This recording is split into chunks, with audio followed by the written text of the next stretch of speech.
আল্লাহর দুনিয়া সবার কাছে মারা খাওয়া কি পলিটিক্যাল ম্যাচুরিটি? আমি আপনার কথা বুঝতে পারি না, আপনি কি একটু সত্যিকারের বাংলা ভাষায় একটু কথা বলতে পারেন? আমি জানি না মানে আপনি মানে একটু চেষ্টা করবেন কিনা যে এটা যাতে আরো এটা একটা ফ্যামিলি প্রোগ্রাম, এবং এই প্রোগ্রামের মধ্যে মানে আমার কাছে এগুলি কুলনেস লাগে না আর কি।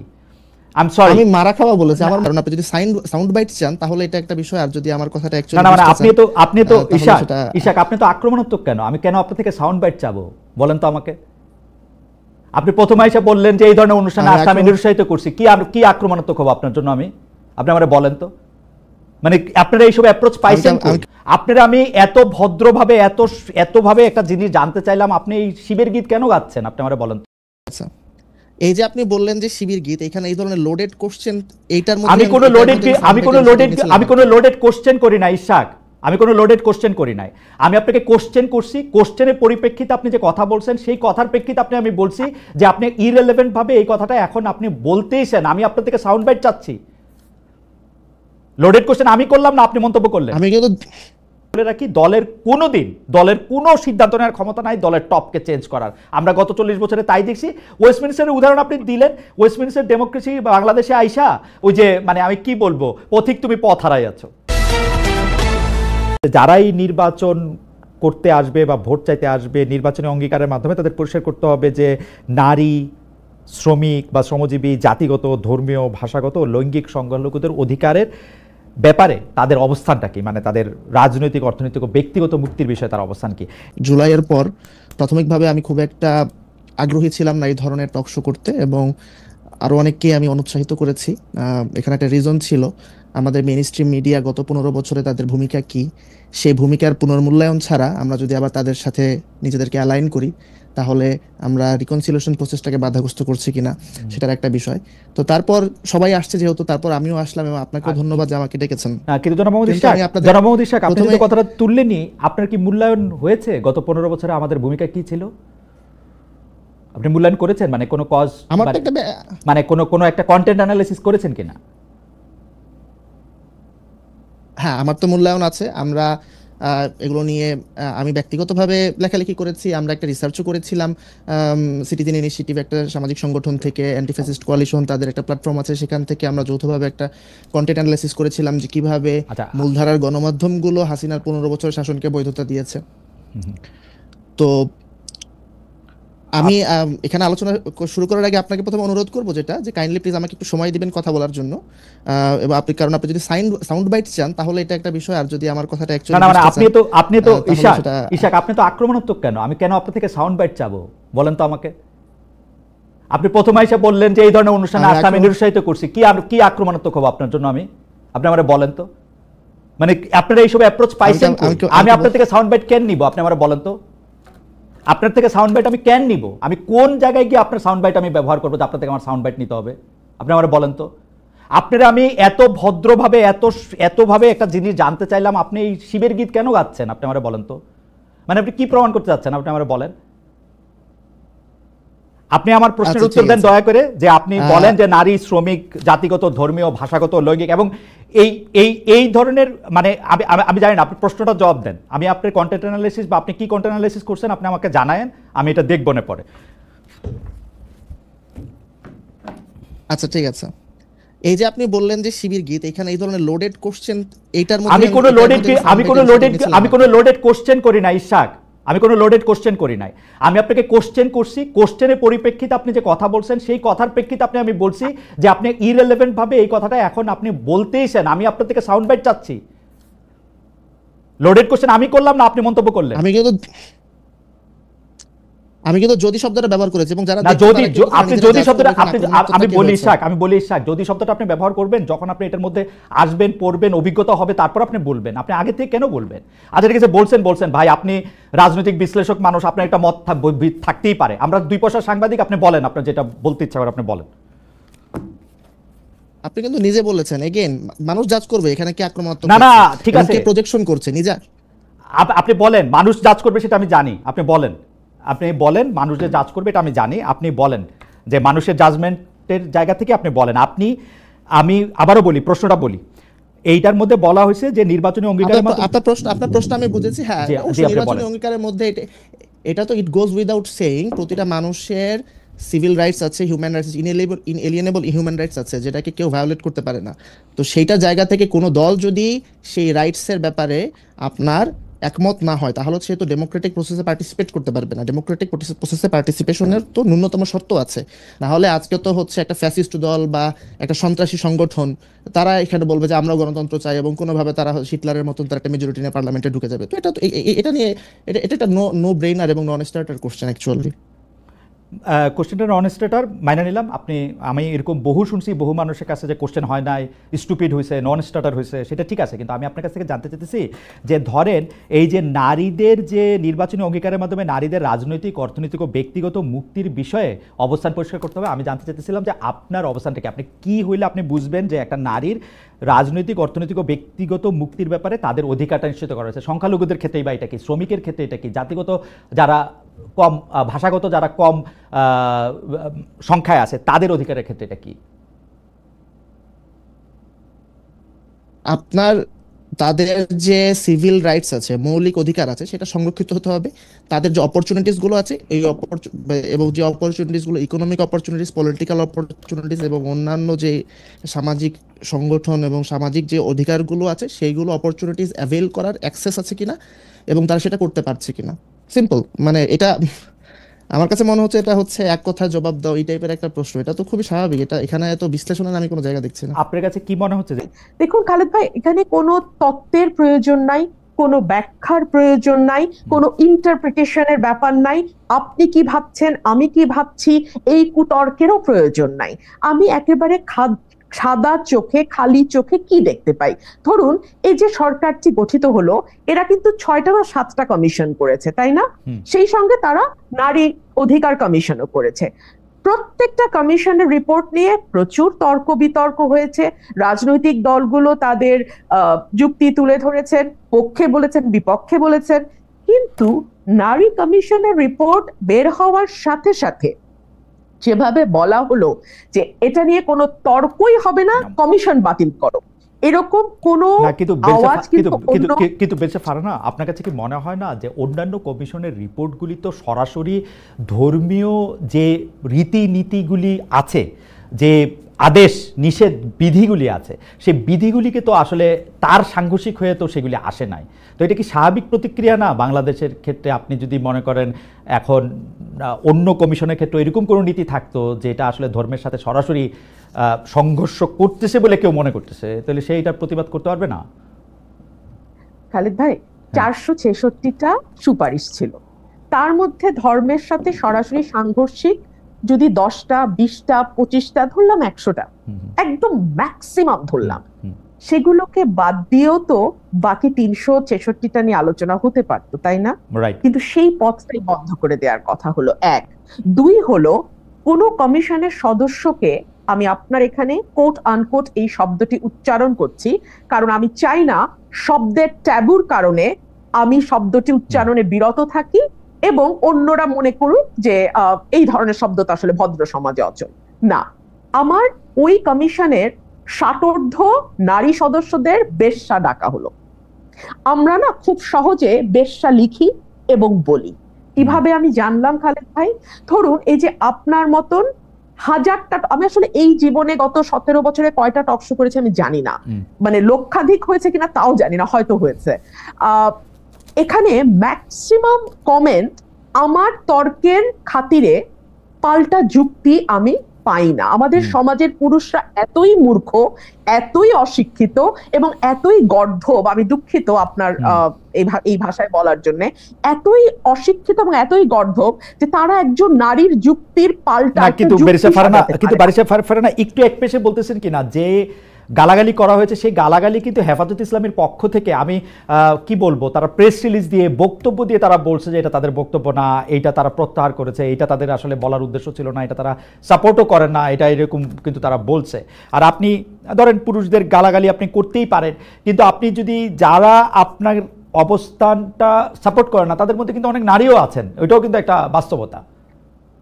খুব ইন্টারেস্টিং কি জানেন খালেদ, নারীরা পছন্দ করে না, কিন্তু আমি এখন পর্যন্ত কোনো নারীকে আমাকে কোনো খারাপ মন্তব্য বা কোনো কুরুচিপূর্ণ মন্তব্য বা গালি এখন পর্যন্ত দেখি। অদ্ভুত কাণ্ড, দেখেন 17 বছর, ইটস আ লং টাইম, আমি কোনো নারীকে দেখিনি। 2 হলো হেফাজত কখন বলল, যখন দেখলো চারপাশ থেকে এত বেশি সমালোচনা হচ্ছে যে সেটাকে কোনোভাবে পাশ কাটানো যাচ্ছে না। 1। 2 হলো হেফাজতের যেই শত শত লক্ষ লক্ষ হাজারে হাজারে ভাইয়েরা সেখানে উপস্থিত ছিলেন, তাদের কারো একবারও মনে হলো না যে ইসলাম এই নোংরা ভাষায় গালিকে কি চোখে দেখে, ইসলামে এই ব্যাপারে কি বলা আছে? একজন ভাইও কি উঠে দাঁড়িয়ে প্রতিবাদ করে বলেছেন যে আমার ধর্ম এই ধরনের গালিগালাজ প্রশ্রয় দেয় না, অ্যালাউ করে না? কেউ তো বলেন নাই। সেখানে শুধু যে হেফাজতের ভাইরা ছিলেন আমার তা নয়, আমার এনসিপির ভাইরাও ছিলেন, আমার অন্যান্য ইসলামপন্থী দলের ভাইরাও, হেফাজতে আরেকটা আছে না ইসলামিক আন্দোলন হাত পাখা যে, হ্যাঁ, তারাও সম্ভবত ছিলেন, মানে মোটামুটি সবাই ছিলেন এবং সবাই খুব স্বাভাবিকভাবে নিয়েছেন কেন জানেন? আমি আপনাকে বলি, একটা লাইন, আমাদের মনে, মগজে, মস্তিষ্কের ভেতরে প্রথিত আছে মেয়েদেরকে নিয়ে যাতা বলা যায়, যাতা লেখা যায়, যাতা করা যায়, কারণ তাদেরকে আমরা আসলে মানুষ হিসেবেই ট্রিট করি না, ওরা সাব হিউম্যান। তো এই যে আমার আরেক ভাই আজকে আমার সঙ্গে যুক্ত হয়ে বলছিলেন না যে না এটা তো সবার জন্যই হিউম্যান রাইটস, আগে তো নারীকে আপনি হিউম্যান হিসেবে আপনার স্বীকার করতে হবে, তাই না? সাব হিউম্যান হিউম্যান রাইটসের কথা বলছেন। বেশা ফারহানা, আপনি যদি একটু বিএনপির চোখ দিয়ে আপনি এই অধিকারগুলির কথা একটু বলতেন, যে নারী, শ্রমিক, জাতিগত, ধর্মীয়, বিএনপি দল হিসাবে তার অঙ্গীকারটা এই জায়গা থেকে সে কেমন ভাবে দেখে প্র্যাকটিক্যালি, মানে যেহেতু আপনি আজকে অনেকগুলি বিষয় আপনি একটু বলেন তো, যে নারীর প্রতি আসলে বিএনপি আসলে কেমন, শ্রমিকের প্রতি কেমন, জাতিগত, ধর্মীয়, ভাষাগত, লৈঙ্গিক? কারণ আমরা সবসময় দেখেছি যে বিএনপি বা আওয়ামী লীগ তাদের রাজনৈতিক সীমাবদ্ধ দৃষ্টিভঙ্গি বা কায়েমি স্বার্থবাদিতার দৃষ্টিভঙ্গি থেকে আসলে এই ইস্যুগুলি ডিল করে, কিন্তু দোষ দেয় অন্যদের। ইন্টারেস্টিং। কিন্তু দেখুন, আমি আপনাকে শুরুতে বলেছি যে everything is political, nothing is outside politics. তো এই দৃষ্টিকোণ থেকে যদি আপনি দেখেন নারীর ব্যাপারে বিএনপি কি ধরনের মনোভাব পোষণ করে, আমি আমার নিজের ব্যক্তিগত অভিজ্ঞতায় আপনার সাথে শেয়ার করি। ধরুন আমার দল যখন 2018 সালে নির্বাচনে গেল, আমার যে কনস্টিটুয়েন্সি ব্রাহ্মণবাড়িয়ায়, সেই কনস্টিটুয়েন্সিতে আগের 7 বারের এমপি ছিলেন।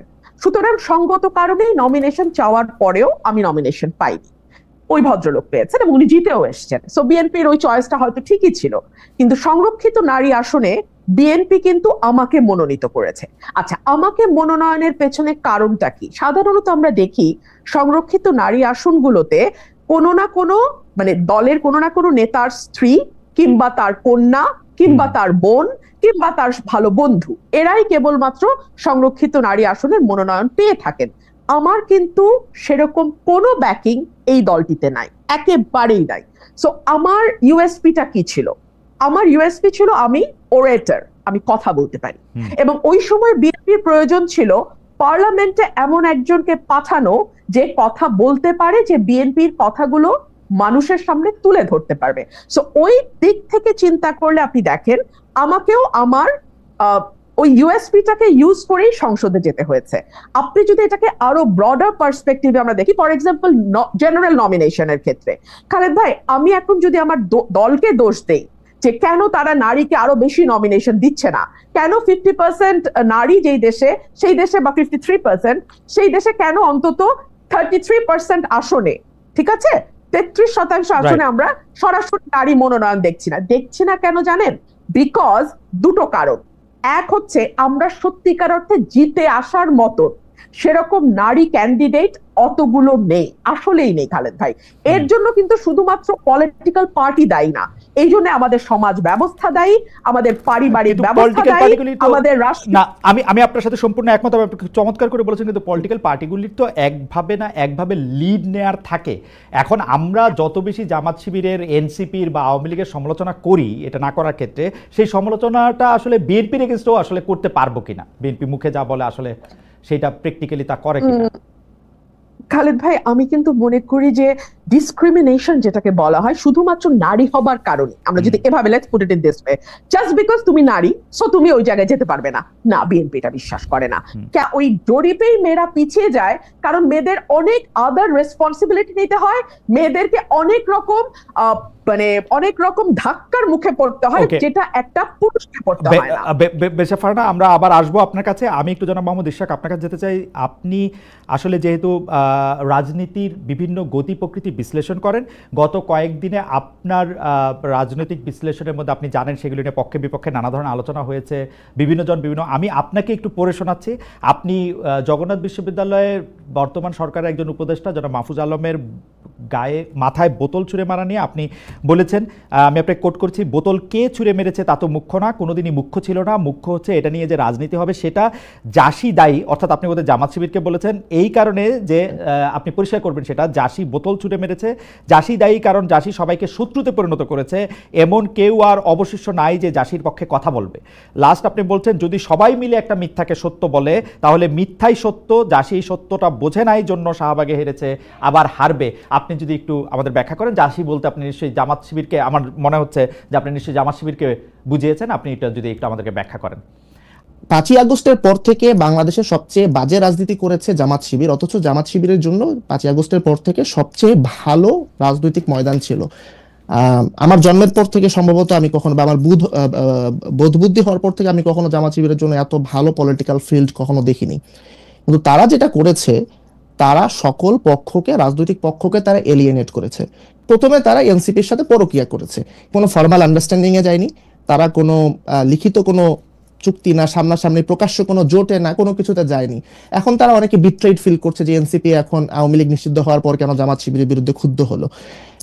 তো এই যে জামাত শিবিরের ভুল রাজনীতি, তারা কাউকে কারোর সাথে তারা গাঁটছড়া বাঁধে নাই, তারা কোনো কোয়ালিশন করে নাই, তারা কোনো অ্যালায়েন্স বিল্ড করে নাই। এর ফলে যেটা হয়েছে, জামাত শিবির রাজনীতিতে একা হয়ে গেছে। এখন সবাই জামাত শিবিরকে অ্যাটাক করছে এবং জামাত শিবির এটাকে ট্রুথ দিয়ে, সত্য দিয়ে মোকাবেলা করছে। জনাব ইশরাক আহমেদ, আপনার অনুমতি নিয়ে কি একটা প্রশ্ন করতে পারি, যে আপনি কি ওই দুইটা ঘটনা মাথায় রাখতেছেন যে জামায়াত শিবিরের জামায়াতে ইসলামের শীর্ষ নেতারা লন্ডনে গিয়ে বিএনপির শীর্ষ নেতাদের সাথে দেখা করে এসেছেন, এসে তারা বলছেন যে তারা কবে নির্বাচন চান, এটি একটি মানে বড় প্রেক্ষাপটে। আর ছোট প্রেক্ষাপটে আমি যদি আপনার মানে যেটি বোতল ছুঁড়ে মারার প্রসঙ্গে আপনার ফেসবুক স্ট্যাটাসে উজ্জ্বল করি, সেখানে আপনি একটি দেখবেন যে আপনি বলছেন জাসির একটি অংশ মাহফুজের উপর বোতল ছুঁড়ে মারাকে সেলিব্রেট করছে। তো যারা সেলিব্রেট করছে তাদেরকেই তো লোকে ভাববে যে এরা এই কাজটি করেছে, তাই না?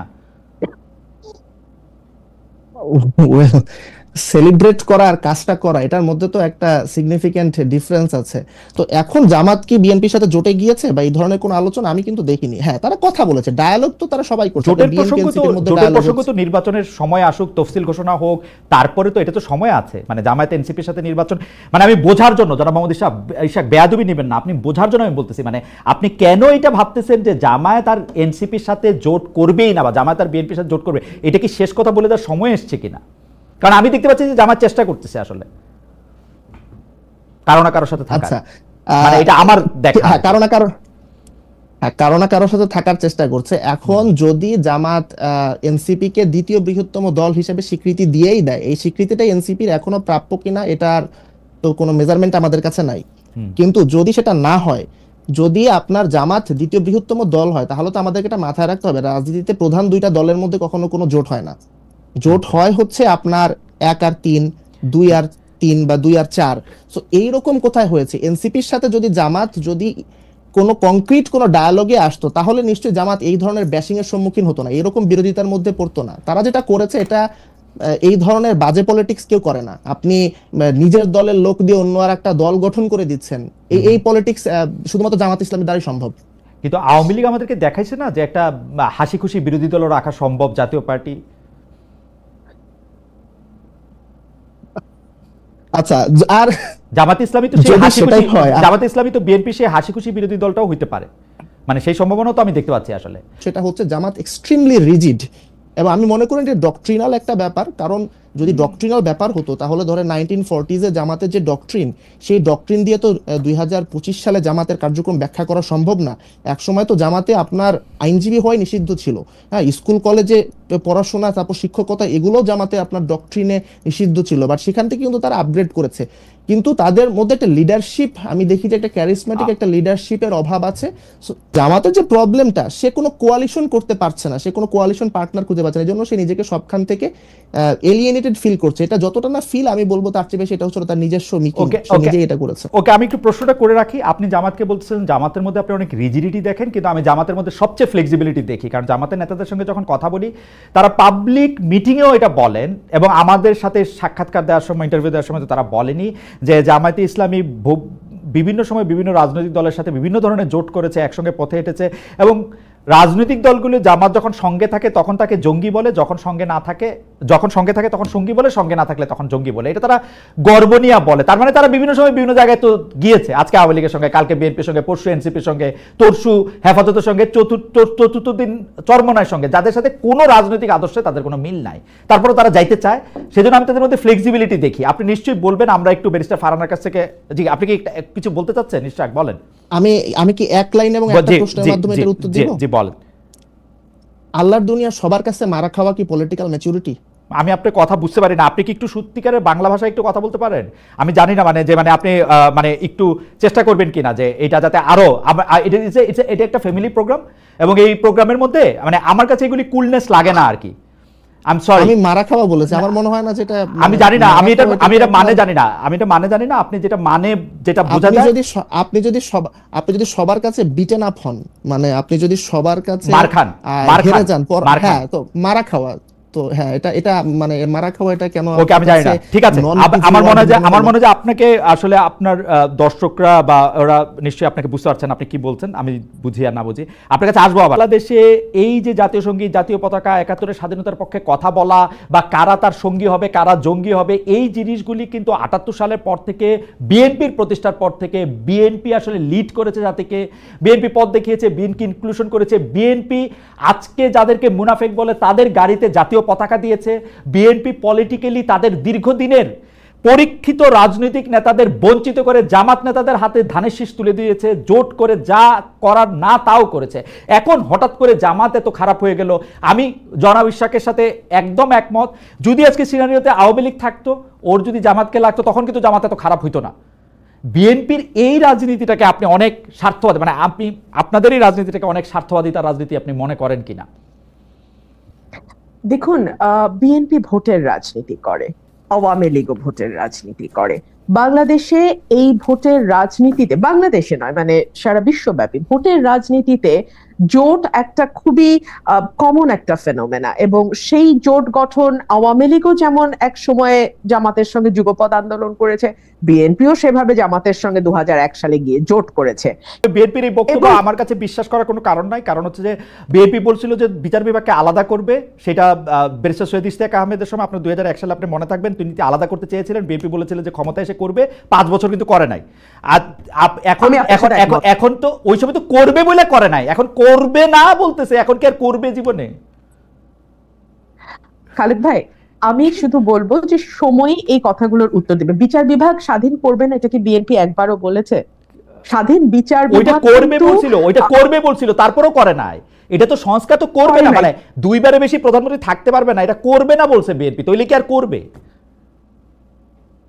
ওইটা করবে বলছিল না। বেশি পারেন, আমি আপনাকে বলি, বিচার বিভাগ আলাদা করার ব্যাপারে সকল প্রস্তুতি ব্যারিস্টার সৈয়দ ইশতিয়াক আহমেদ আইন উপদেষ্টা হিসেবে নিয়ে রেখেছিলেন ২০০১ সালে। তখন এটি করতে চেয়েছিলেন, বিএনপির পক্ষ থেকে বলা হয়েছিল আমরা আসি, আমরা এটি করব। তারপরে ২০০১ থেকে ২০০৬ সাল পর্যন্ত বিএনপি ক্ষমতায় ছিল, বিচার বিভাগ আলাদা হতে সময় লেগেছে আরেকটি তত্ত্বাবধায়ক সরকার আসা। তো সেটি তো তারা বলছিল যে তারা করবে, তাও 5 বছরে করে নাই। এই ক্ষেত্রে তারা বলতেছে যে 2বারের বেশি প্রধানমন্ত্রী না থাকার যে অপশন, সেটা তারা কোনোদিন মানবে না। তো যেটা মানবে না, এটাকে আর কোনোদিন করবে না? এটা করবে না। কেন করবে না আমি সেটা আপনাকে বলি। বলেছে বিএনপি এটুকু বলেছে যে পরপর 2বারের বেশি, থার্ড টার্মে সে প্রধানমন্ত্রী হতে পারবে না, এটা বলেছে। আচ্ছা, আপনি আমাকে দেখান তো ওয়েস্টমিনিস্টার ডেমোক্রেসি যে দেশগুলো আছে, হ্যাঁ, সেখানে কি একটা দল তারা আগে থেকে বলে যে না, পরপর দুবারের বেশি আমরা একজনকে প্রধানমন্ত্রী করব না, বা আমরা পরপর তিনবারের বেশি একজনকে করব না, বা একবারের বেশি একজনকে করব না। এটা তো দলের নিজস্ব সিদ্ধান্ত যে তারা কাকে প্রধানমন্ত্রী করবে, কাকে প্রধানমন্ত্রী করবে না। এই স্বাধীনতাটুকুকে আমরা দলকে দিব না? হ্যাঁ দিব। বেঁচে পারে না। আমি আপনার কাছে আবার আসবো। জনাব ইশাককে একটু শুনে আসি। শুধু আমি একটু এটা বলে রাখি, দলের কোনো সিদ্ধান্ত নেওয়ার ক্ষমতা নাই দলের টপকে চেঞ্জ করার। আমরা গত 40 বছরে তাই দেখছি। ওয়েস্টমিনিস্টারের উদাহরণ আপনি দিলেন। ওয়েস্টমিনিস্টার ডেমোক্রেসি বাংলাদেশে আইসা ওই যে মানে আমি কি বলবো, পথিক তুমি পথ হারাই যাচ্ছ। পরবর্তী রাজনীতিটাতে নিয়ে আপনি দেখবেন যে জাতীয় সঙ্গীত পছন্দ না করা, মুক্তিযুদ্ধকে ইসলাম বিরোধী যুদ্ধ বলা, এগুলি নিয়ে গত কয়েক মাসে নানাভাবে জামায়াত শিবির সহ, আপনি জানেন যে জামায়াত শিবির সহ অন্যান্য তাদের সমর্থকেরা, তাদের সহ দলরা এই কথাগুলি বলেছে, লিখেছে। আমাদের এখানে লেখক বুদ্ধিজীবী রেজাউল করিম রনি সম্প্রতি আসে এটা বলছিল যে জামায়াত 24 দিয়ে 71কে ঢাকতে চেয়েছিল, সেটা ব্যাকফায়ার করেছে। এ ব্যাপারে আপনার কোনো মন্তব্য বা পয়েন্ট অফ ভিউ আছে কিনা, যে এটা কি সত্যি? আসলে জামায়াত কি মনে করে যে আসলে 24কে বড় করে 71কে ছোট করা বা 71কে অন্য একটা মাত্রা দেওয়া, এটা কি সম্ভব, বা এটা কি জামাতের পরিকল্পনার মধ্যে আছে? মুক্তিযুদ্ধকে অস্বীকার করা, মুক্তিযুদ্ধের গরিমাকে খাটো করে দেখানো, এটা বিএনপি দল হিসেবে বিএনপির মর্মমূলে আঘাত করে। এর আগের প্রশ্নে আমি আপনাকে যে উত্তরটা দিয়েছিলাম জামাত এবং বিএনপির জোটের ব্যাপারে, আমি আপনাকে পরিষ্কার করে বলেছি ভোটের রাজনীতিতে জোট একটা বাস্তবতা, কিন্তু দ্যাট ডাজন্ট মিন যে দুটো দল যারা জোটবদ্ধ হচ্ছে তারা আদর্শিকভাবে একই আদর্শ ধারণ করে। কারণ যদি একই আদর্শ ধারণ করতো তাহলে তো একটি দলই হতো, তাহলে তার দুটি দল হতো না। দুই হচ্ছে, এই অভ্যুত্থানের পরে যে বিষয়টি আমাকে সবচেয়ে বেশি আহত করেছে সেটি হচ্ছে পলিটিক্স তো আসলে দুই ধরনের, একটা হচ্ছে আইডেন্টিটি পলিটিক্স, একটা হচ্ছে ওয়েলফেয়ার পলিটিক্স। আইডেন্টিটি পলিটিক্স সেটা ধর্মের ভিত্তিতে হতে পারে, জাতির ভিত্তিতে হতে পারে। যেমন গত 15 বছর আমরা জাতির ভিত্তিতে দেখেছি, বাঙালি জাতি, হ্যাঁ মানে 1000 বছরের বাঙালি জাতি, এই আইডেন্টিটিটাকে আমরা মানে বেস করে পলিটিক্সটাকে রান করতে দেখেছি। ফর এক্সাম্পল ভারতে আমরা মোদির রাজনীতি দেখি, হিন্দুত্ববাদ, হিন্দুকে আইডেন্টিটি ধরে তারপরে তার রাজনীতিটা সেখানে ঘুরপাক খায়। আর পাশাপাশি যেটা ওয়েলফেয়ার পলিটিক্স, সেটা আপনাকে শিক্ষায় আপনি কি করবেন, স্বাস্থ্যে আপনি কি করবেন, সামাজিক সুরক্ষায় আপনি কি করবেন, বৈষম্য নিরসনে আপনি কি করবেন, বেকারের জন্য আপনি কি করবেন, অর্থাৎ কল্যাণমূলক যেই রাজনীতি, সেটার একটা আলোচনা, সেটার একটা ডিবেট, সেটার একটা মানে দ্বার উন্মোচন হবে, এই আশাটা আমি করেছিলাম, হয়তো বা খুব বেশি আশা করেছিলাম। কারণ আমি দেখলাম ঘুরে ফিরে আমরা কিন্তু খুবই এমন সব তাত্ত্বিক আলোচনায় নিজেদেরকে আটকে রাখছি, যে আলোচনাটা নিয়ে না, বিশ্বাস করেন আমি তো খুব রেগুলার গ্রামে থাকি, গ্রামে আসি, আমাদের সাধারণ মানুষের ন্যূনতম কোনো চিন্তা নাই। আমি ঢাকায় যখন থাকি, আমি ইচ্ছাকৃতভাবে, যদিও আমার প্রয়োজন নাই, আমি ইচ্ছাকৃতভাবে রিকশায় উঠি, পাবলিক ট্রান্সপোর্টে উঠি, সিএনজিতে চড়ি, সো দ্যাট আমি ওই মানুষটির সঙ্গে কথা বলতে পারি, জানতে পারি উনি আসলে কি নিয়ে চিন্তিত। বিকজ ওনারাই তো দেশের মেজরিটি, তাই না? ওনারাই তো মেজর শেয়ার হোল্ডার। ওনারা কিন্তু ওই কল্যাণমূলক রাজনীতি যে বিষয়গুলো নিয়ে আলাপ করে, যে বিষয়গুলোর চর্চা কল্যাণমূলক, আমাদের সময় শেষ হয়ে আসছে, একটু যদি শেষ করেন সময় শেষে।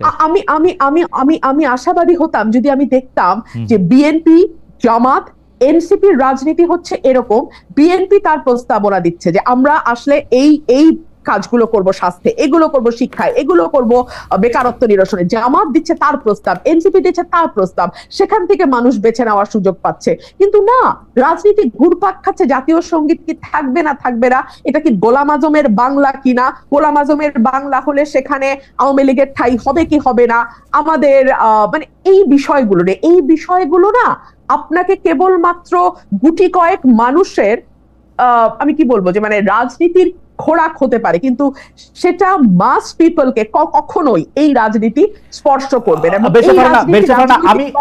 আমি একটু বাংলাদেশে কি আসলে মাস পিপলের রাজনীতিটা হইছে কোনোদিন? বাংলাদেশ তো সবসময় রেটরিক নিয়ে রাজনীতি হয়, মানে মুক্তিযুদ্ধের স্লোগান কোনটা আসলে জামাত ইসলামী, কোনটা আসলে বিএনপি। জি বলেন, মাস পিপলের রাজনীতি হয়েছে? হয় নাই বলেই না আমি স্বপ্ন দেখছিলাম যে এটা যদি হতো, কিন্তু হয় নাই, হওয়ার শুরুটাও হয় নাই। এতে কি হয় জানেন, আইডেন্টিটি পলিটিক্স প্রতিটা রাজনৈতিক দলকে একটা খুব বড় সুবিধা দেয়, সেটা হলো কিছু রেটরিক দিয়ে খুব দ্রুত মানুষগুলোকে আপনি নিজের দলে আন্ডারে নিয়ে আসতে পারেন। ফর এক্সাম্পল, এই যে নারীর অধিকার কমিশন, আমি আবারও আমাদের প্রাথমিক আলোচনায় ফিরে যাই। এই অধিকার কমিশন আমাদের ধর্মীয় অনুভূতিকে আঘাত দিয়েছে। আমরা একবারও চিন্তা করলাম না যে বাংলাদেশের ধর্ম কেবলমাত্র নারীর পোশাক এবং পুরুষের 4 বিয়ের মধ্যেই ঘুরপাক খায়, কিন্তু ধর্মে যে আরো অনেক ব্যাপার বলা আছে, জাকাত দেওয়ার কথা বলা আছে, ঘুষ না নেওয়ার কথা বলা আছে, আরেকজনের ক্যারেক্টার অ্যাসাসিনেট করার ব্যাপারে, জমি দখল করা, এতিমের সম্পদ দখল করা, রাইট? অ্যাবসলিউটলি। এতিমের সম্পদ দরকার ব্যাপারে এত এত হার্শ আয়াত বোধহয় আর কোনো ব্যাপারে নাই, এতিমের সম্পদের ব্যাপারে বলা আছে। হ্যাঁ, কিন্তু এগুলো নিয়ে কিন্তু আপনি কোনোদিন আলোচনা শুনবেন না। নারীর পোশাক, পুরুষের বিবাহ, এর বাইরে যেন ইসলামে আর কিছু নাই। এতে আপনার আপাতত কিছু সুবিধা হয় বটে, কিন্তু আপনার কারণে ধর্ম যেমন লাঞ্ছিত হয়, দেশটাও আর আগাতে পারে না। বেঁচে পারে না। আপনি আসলে, যেহেতু আমরা জনাব ইশাককে দিয়ে শুরু করছিলাম এবং শুরুটা অনেক বেশি ভালো হয় নাই, আমরা একটু হাসি খুশি শুরুটা একটু শেষটা একটু করি জনাব মোহাম্মদ ইশাককে দিয়ে। আপনার কাছে আসবো, আমি শুধু এই ব্যাপারে জনাব ইশাকের একটু সুচিন্তিত মতামত একটু শুনতে চাই। জনাব ইশাক, এই যে আমার শুধু জনাব মতিউর রহমান চৌধুরীর কথা বারবার মনে আসে, কারণ জনাব মতিউর রহমান চৌধুরী আসলে প্রকাশ্যে বলেন, লেখায় না, লেখায় প্রকাশ্যে দুইটাতেই আসলে আমি তাকে বলতে দেখি যে মন খুলে লিখতে না পারার কথা, সেলফ সেন্সরশিপের চর্চা বাড়ার কথা। আসলে আমি যে মাহফুজ আনাম সাহেবের কথা বললাম, যে মাহফুজ আনাম সাহেবকে আমি জার্মানি বনে ইন্টারভিউ করেছিলাম, তখনও তিনি বলছিলেন যে যা আমি করতে চাচ্ছি, যা লিখতে চাচ্ছি, তা লিখতে পারছি না, এটা আমার সম্পাদক হিসেবে সবচেয়ে বড় ব্যর্থতা বা সবচেয়ে বড় কি বলবো কষ্ট। একইভাবে এই সেলফ সেন্সরশিপের চর্চা এখন কি আরো বেড়েছে কিনা আপনি কি দেখতে পান? উপদেষ্টাকে প্রশ্ন করলে অ্যাপারেটলি সাংবাদিকের চাকরি চলে যেতেছে, উপদেষ্টা না বললেও চলে যেতেছে। আগে তো শেখ হাসিনা তবু বলতো ওর চাকরি খাইয়া দাও, বা শেখ হাসিনার মেশিনারি বলতো, এখন বলতেও হয় না, অটোমেটিক চলে যায়। আর তারপরে তো সংবাদ প্রকাশ করে তা আবার ডিলিট করা হচ্ছে, মানে ঘটা কইরা। এইগুলিকে আপনি আসলে কিভাবে দেখেন? আপনি বলার পরে আমরা ব্যারিস্টার ফারহানাকে 30 সেকেন্ড শুনবো। জনাব মোহাম্মদ ইশাক। আচ্ছা দেখেন, আপনার এই বিষয়গুলো যেগুলো বললেন, এটা আপনার কিন্তু যে কোনো পোস্ট রেভলিউশনারি সোসাইটিতে এগুলো খুবই কমন ঘটনা। আপনার ওই যে এবং এখন অনেক ফ্রাস্ট্রেশন তৈরি হবে। ইভেন এর আগে জুলাইতে যে ইউনাইটেড ফ্রন্ট ছিল, তাদের মধ্যেও দেখবেন অনেক ধরনের ডিভিশন তৈরি হয়েছে।